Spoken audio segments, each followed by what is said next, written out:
हाय students, आजच्या या सेशनमध्ये आपण या टॉपिकचा राहिलेला निम्मा पार्ट बघणार आहे. म्हणजे या सोल्युशन मध्ये आपण या व्हिडिओमध्ये आपण कोलिगेटिव्ह प्रॉपर्टीज बघणार आहे. तर चला मग बघूया आपण कोलिगेटिव्ह प्रॉपर्टीज. आता कोलिगेटिव्ह प्रॉपर्टीज म्हणजे काय, तर पहिल्यांदा आपण काय करूया, डेफिनेशन लिहून घ्या. मी लिहितो त्या पद्धतीने डेफिनेशन लिहा. इट इज द और असं लिहा, properties of solutions.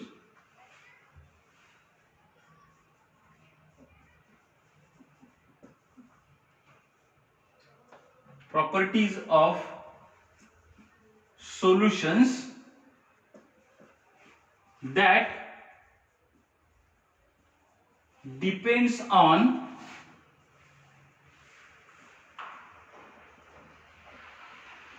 number of solute particles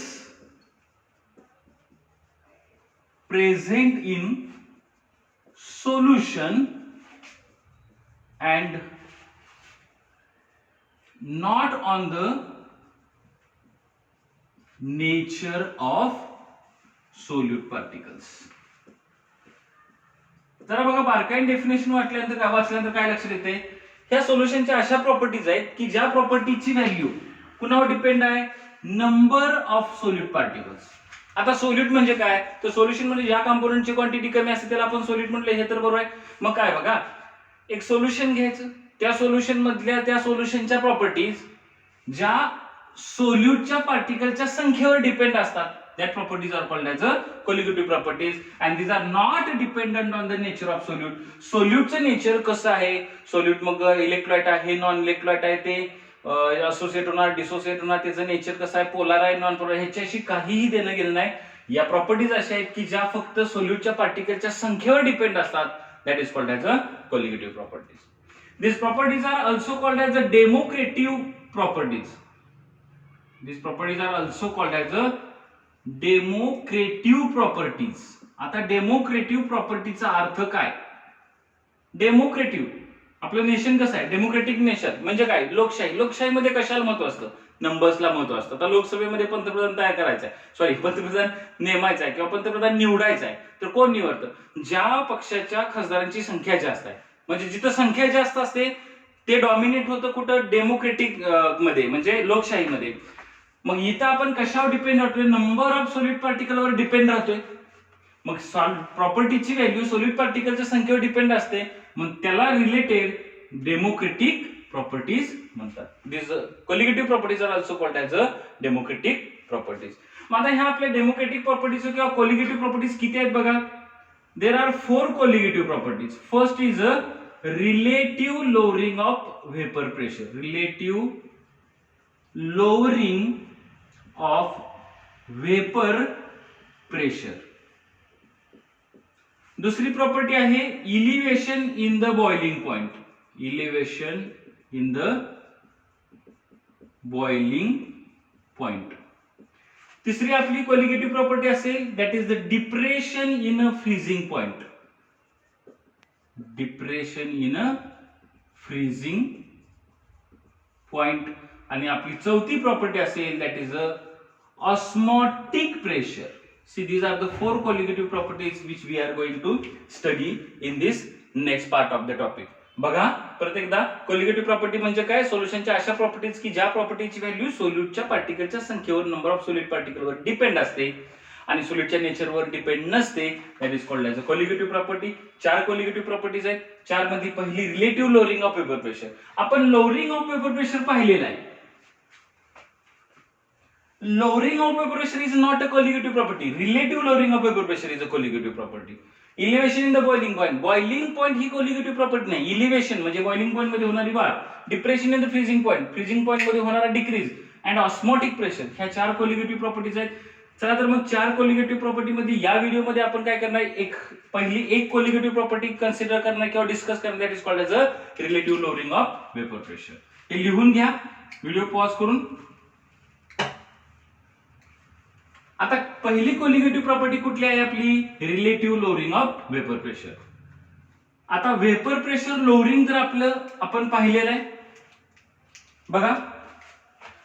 तुम्हाला हे माहित आहे की एक सॉल्व्हंट घेतलं, त्या सॉल्व्हंट मध्ये नॉन व्होलाटाईल सोल्यूट ऍड केलं. सॉल्व्हंट मध्ये नॉन व्होलाटाईल सोल्यूट ऍड केलं की सॉल्व्हंटचं वेपर प्रेशर काय होतं, कमी होतं. म्हणजे सोल्युशनचं वेपर प्रेशर हे सॉल्व्हंटच्या वेपर प्रेशर पेक्षा कसं असतं, कमी असतं. Solution always has a lower vapour pressure as compare to the solvent. मग हे सोल्युशनचं जे काही वेपर प्रेशर कमी होतं that is called as a lowering of vapour pressure. ते कसं कॅल्क्युलेट करायचं किंवा कसं बघायचं, पहिल्यांदा आपण काय करूया की वेपर प्रेशर कमी का होतं बघूया. आपण इकडे काय घेऊया, एक प्युअर सॉल्व्हंट घेऊया नेहमीप्रमाणे. आतापर्यंत आपण या टॉपिक मध्ये एवढे बीकर काढलेत की आपल्याला कधी कधी असं वाटतं ना आपण भांडे दुकानात कामाला आहे की काय. बघा हे सॉल्व्हंट आहे, या सॉल्व्हंटच्या सरफेसला हे सॉल्व्हंटचे मोलिक्युल्स असतील. सॉल्व्हंटच्या मोलिक्युलचं नाव काय बघा, सॉल्व्हंट आहे ए. आता सरफेसला सगळे सॉल्व्हंटचे मोलिक्युल्स आहेत. मी तुम्हाला डेमोसाठी एक सांगतो की सॉल्व्हंटची पार्टिकलची संख्या किती आहे बघा, 1 2 3 4 5 6 7 8 8 पार्टिकल सॉल्व्हंटचे कुठे आहेत, सरफेसला आहेत असं इमॅजिन करूया. आता मी काय करतो, या सॉल्व्हंट मध्ये एक नॉन व्होलाटाईल सोल्यूट ऍड करून त्याचं सोल्युशन तयार करतो. आपण काय तयार करतो, इकडं सोल्युशन तयार केलं. इकडे बघा आता आपल्याला काय तयार झालं, सोल्युशन तयार झालं. See this is the surface of the solution. सोल्युशनच्या सरफेसवर पण किती मोलिक्युल्स असणार आहेत, 8च मोलिक्युल असणार आहेत. पण फरक बघा, इथं मध्ये मध्ये हे मी डार्क करतो. हे डार्क केलेले कशाचे पार्टिकल्स आहेत, तर see these are the particles of a non volatile solute. आपला सोल्यूट कसा आहे, नॉन व्होलाटाईल आहे. सॉल्व्हंट कसा आहे, व्होलाटाईल आहे. आता हे आपलं सोल्युशन तयार झालं, हे आपलं होतं सॉल्व्हंट. बारकाईन बघा, सॉल्व्हंटचं वेपर प्रेशर इथं आपण असं दाखवूया का, सॉल्व्हंटच्या सरफेसला किती मोलिक्युल होते, 8 मोलिक्युल होते. इथं किती मोलिक्युल आहेत, हे बघा 1 2 3 4 5 आणि 6. इथं सोल्युशन मध्ये सोल्युशनच्या सरफेसला सॉल्व्हंटचे फक्त 6च मोलिक्युल आहेत. 2 मोलिक्युल गेले कुठं, 2 मोलिक्युल बल्क मध्ये गेले का, ज्यावेळेला आपण ह्याच्यामध्ये आपण नॉन व्होलाटाईल सोल्यूट ऍड करतो, सोल्यूटच्या काही पार्टिकल्सनी सॉल्व्हंटच्या पार्टिकलची जागा घेतलेली आहे. म्हणजे सरफेसवरच्या सॉल्व्हंट पार्टिकलची जागा काय, संख्या काय झाली, कमी झाली का, तर काही जागी कोण कोण आले, सोल्यूटचे पार्टिकल्स आले. मग आता काय करूया आपण, इथं वेपर प्रेशर अप्लाय करण्यासाठी पार्टिकल 8 होते, इथं वेपर प्रेशर अप्लाय करण्यासारखे पार्टिकल्स किती झाले, 6. म्हणजे काय, 8 पार्टिकल मुळे असलेलं वेपर प्रेशर आणि 6 पार्टिकल मुळे असलेलं वेपर प्रेशर कुठं कमी असणार आहे, बरोबर आहे, सोल्युशन मध्ये वेपर प्रेशर कसं राहणार आहे, कमी राहणार आहे. मग समजा आपण एक सिम्बॉल द्यायचं म्हटलं तर ह्याला आपण असं म्हणूया का, PA नॉट, आणि याला आपण नाव काय द्या, PA. म्हणजे आपलं PA नॉट काय झालं, see this is the vapour pressure of pure solvent. And what is a P? This is the vapor pressure of solution. मग आता सांगा बघू, ह्यातल्या दोघांमध्ये कुठली क्वांटिटी जास्त असणार आहे, प्युअर सॉल्व्हंटचं वेपर प्रेशर हे नेहमी जास्त असणार आहे. मग एका सॉल्व्हंट मध्ये नॉन व्होलाटाईल सोल्यूट ऍड करून जे सोल्युशन तयार केलं तर त्या सोल्युशनचं वेपर प्रेशर काय झालं, कमी झालं. कमी झालेलं वेपर प्रेशर कसं कॅल्क्युलेट करायचं, वेपर प्रेशर तर कमी होतं की, पण ते कॅल्क्युलेट कसं करणार, तर काय करूया आपण, ह्या सॉल्व्हंटच्या वेपर प्रेशर मधून ह्या सोल्युशनचं वेपर प्रेशर जर आपण काय केलं, वजा केलं, मायनस केलं, तर काय होणार आहे, आपल्याला वेपर प्रेशर कितीनं कमी होतं हे निघतंय. आणि ते वेपर प्रेशर कितीनं कमी होतं that is called as a delta P.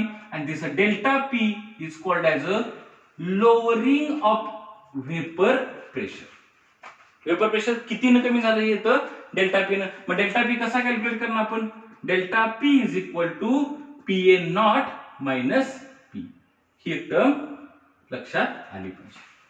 Lowering of vapour pressure is equal to the vapour pressure of pure solvent minus vapour pressure of the solution. काही बुक्स मध्ये असं सुद्धा दिलेलं आहे, see this P is the vapour pressure of the solvent in the solution. चालते की, vapour pressure of solution म्हणा किंवा vapour pressure of solvent in the solution. आता हे दोन्हीचा अर्थ एकच कसा काय, हे वेपर प्रेशर कोणाचं आहे, सोल्युशनचं. सोल्युशनचं म्हणजे कोणाचं, सोल्युशन मधला सोल्यूट तर नॉन व्होलाटाईल, म्हणजे तो आपला काय करणार आहे, तो वेपर प्रेशर क्रिएट करेल का, नाही करणार. मग इथं असलेलं वेपर प्रेशर हे कुणामुळे असणार, फक्त सॉल्व्हंट मुळे असणार आहे. मग आपल्याला काय करायचं आहे, lowering of vapour pressure calculate केलं. आता आपल्याला एक नवीन टर्म शिकायचा आहे, that is called as a relative lowering of vapour pressure. आता रिलेटिव्ह म्हणजे काय, रिलेटिव्ह म्हणजे नातेवाईक नव्हे. इथं रिलेटिव्ह लोअरिंग ऑफ वेपर प्रेशरचा अर्थ काय, वेपर प्रेशर कमी होतंय but in comparison with the vapour pressure of solvent ते किती कमी होतंय हे काढायचं, म्हणजे तुमचं काय असतं, relative lowering of vapour pressure असतं. आपण Raoult's law for non volatile solid मध्ये बघितलंय की काय, relative lowering of vapour pressure is equal to the mole fraction of the non volatile solute. मग इथं काय करायचं आपल्या relative lowering of vapour pressure बघा, relative lowering of vapour pressure. आता ही टर्म खूप मोठी आहे, आपण काय करायचं एक सिंबल एक शॉर्ट फॉर्म वापरूया RLVP. इथून पुढे मी ज्यावेळेला RLVP म्हणेल तेव्हा तुम्ही असं समजा की relative lowering of vapour pressure असणार आहे. मग आपलं RLVP कसं असणार आहे, RLVP relative lowering of vapour pressure is equal to delta P divided by PA naught. What is delta P? Lowering of vapor pressure. What is PA naught? This is the vapor pressure of pure solvent. म्हणजे आपण काय केलं, lowering of vapour प्रेशरला vapour pressure of pure सॉल्व्हंटशी compare केलं. म्हणजे pure सॉल्व्हंटच्या vapour pressure मध्ये शी compared किंवा तुलनेत आपलं वेपर प्रेशर किती कमी झाले, that is called as a relative lowering of vapour pressure. मग अकॉर्डिंग टू द राऊल्स लॉ काय बघा, आपण आता काय करूया हे थोडंसं रब करतो मी. आता आपल्याला राऊल्स लॉ नुसार relative lowering of vapour pressure and molar mass of the non volatile सॉल्यूटचं काय करायचं आहे, रिलेशन काढायचं आहे. तर ते रिलेशन कसं काढायचं बघा, आपण राऊल्स लॉ बघितला होता. राऊल्स लॉ दोन कंडिशन किंवा दोन प्रकारे किंवा दोन कंडिशन साठी बघितला होता. कुठल्या, Raoult's law for the solution which contains two volatile liquids and Raoult's law for the solution which contains non-volatile solute. According to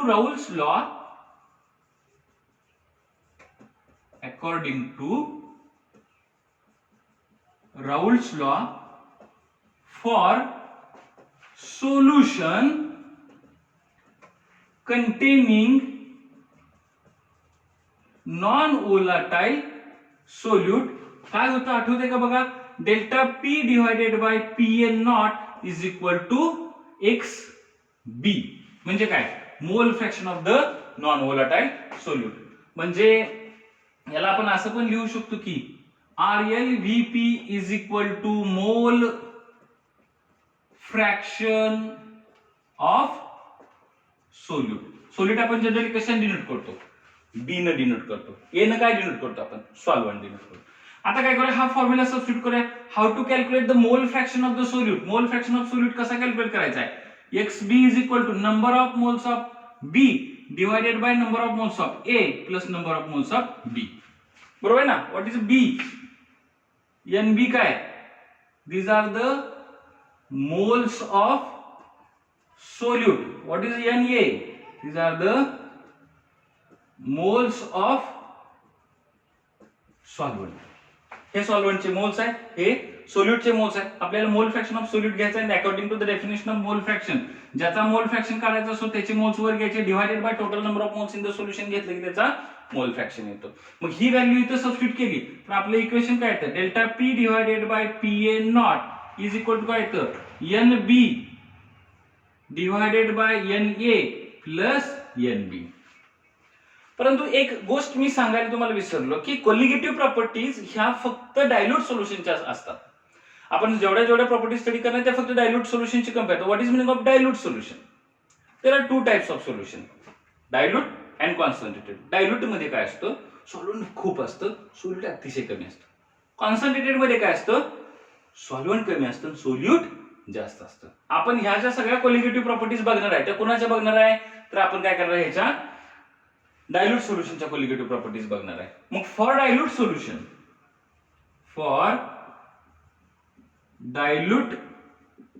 solutions काय असतं बघा, NA is very larger than NB. म्हणजे काय, number of moles of A is very greater than number of moles of B. अतिशय जास्त असतात. एक simple काम करूया, एक वाटीत पाणी घ्या आणि त्यात 2 चमचे किंवा 1 चमचा साखर टाका आणि ते जे सोल्युशन तयार होईल दॅट इज कॉन्सन्ट्रेटेड सोल्युशन. का त्यात सोल्यूट भरपूर असणार, त्याची आपण चव घेतली तर ते गोड लागेल.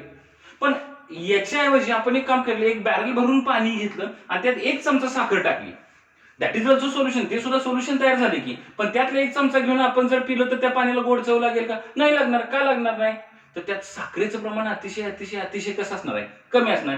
मग जर तुम्ही त्या बॅरलभर पाण्यामध्ये जर 1 चमचा साखर टाकली तर त्यामध्ये वॉटरचे मोल्स आणि त्या शुगरचे मोल्स कम्पेअर केले तर कुणाचे मोल्स सगळ्यात जास्त भरणार किंवा सगळ्यात प्रचंड कोणाचे मोल्स असणार, वॉटरचे मोल्स असणार. मग फॉर डायल्यूट सोल्युशन काय काय असणार, Na is greater than Nb, म्हणजे सोल्यूटचे मोल्स हे सॉल्व्हंटच्या मोल्स पेक्षा पुष्कळ, अतिशय पुष्कळ असतात.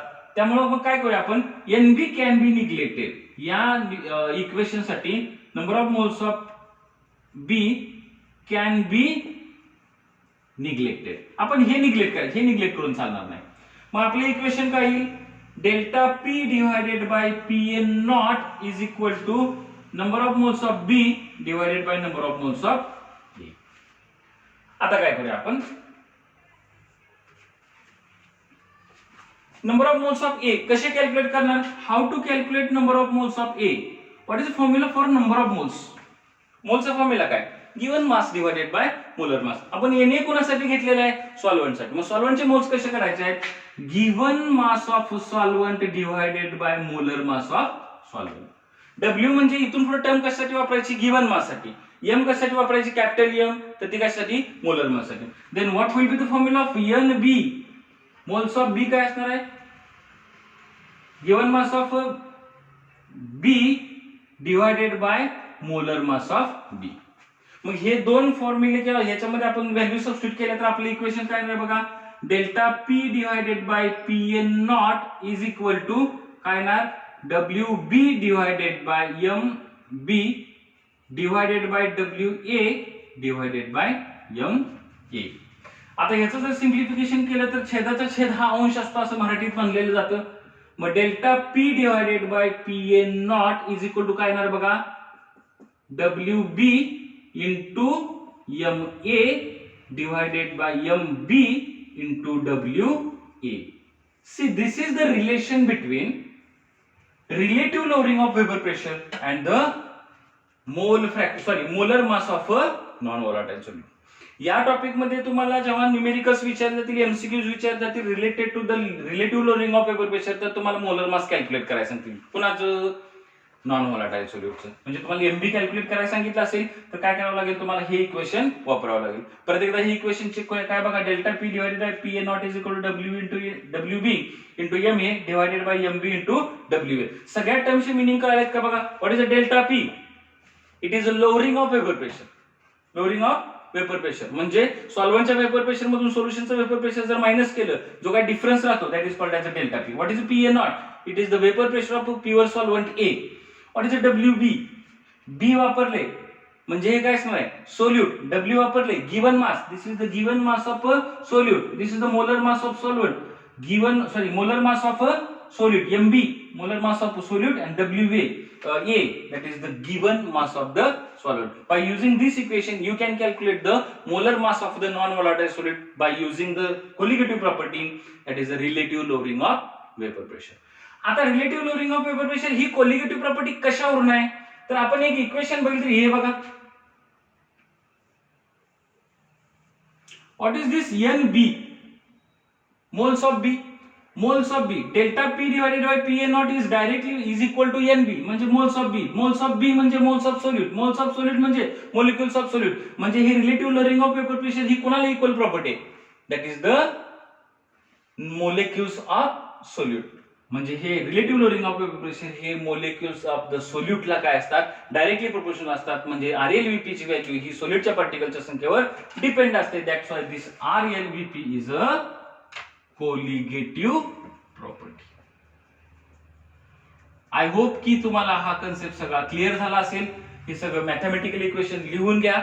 आपण नेक्स्ट व्हिडिओ मध्ये हे बघणार आहे की आपण elevation in the boiling point कसं होतं. ठीक आहे, चलो, थँक्यू, गुड डे.